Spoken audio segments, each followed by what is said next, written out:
You were pretty young entering the NHL your rookie year. What was the moment like when you realized you were going to get that opportunity to play in the NHL that year? How did you deal with the initial pressure and anticipation of your dream coming true?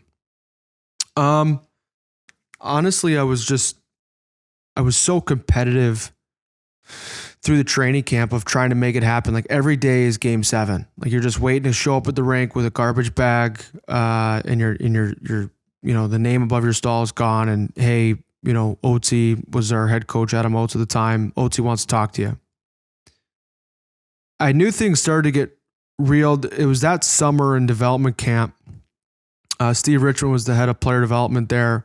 And he pulled me aside and was like, hey, just letting you know, like you're playing really well. Like I need you to wrap your head around this, but you're going to play in the National Hockey. Like you're going to play in the NHL. I was like, oh no, thank you. And he kind of grabbed me like physically and brought me close. It was at the Marriott there in Ballston. Did it shake you up? What he said next kind of shook me up. He goes, I don't think you understand what I'm saying. Like when you come back for main camp in the fall, like it's game on. Like you have a real chance to play now. And that kind of totally shifted the way I went about the rest of the summer, because I was getting ready to play against, grown men, grown pros.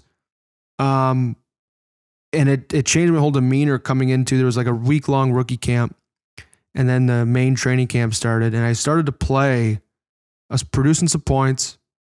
They were giving me a bunch of opportunities like power play time, penalty kill time. I was playing the day I signed my contract. It was like 4 or 5 days before the regular season. I scored that night on the power play against Boston. I signed my contract on the flight to the game because you fly the day of in preseason. And I think I checked the stat sheet after. I played like 28 minutes.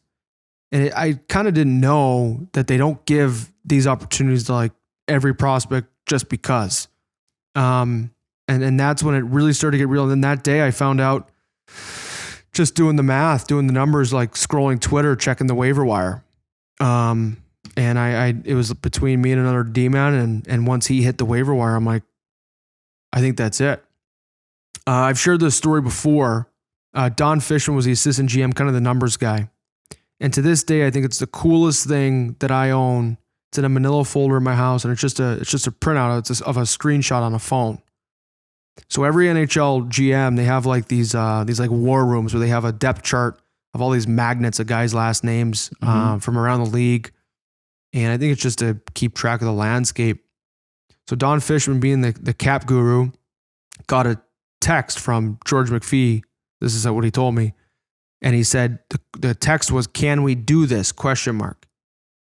And my name, I didn't have a magnet because I wasn't expected to make the club at all. I was written in marker on the roster.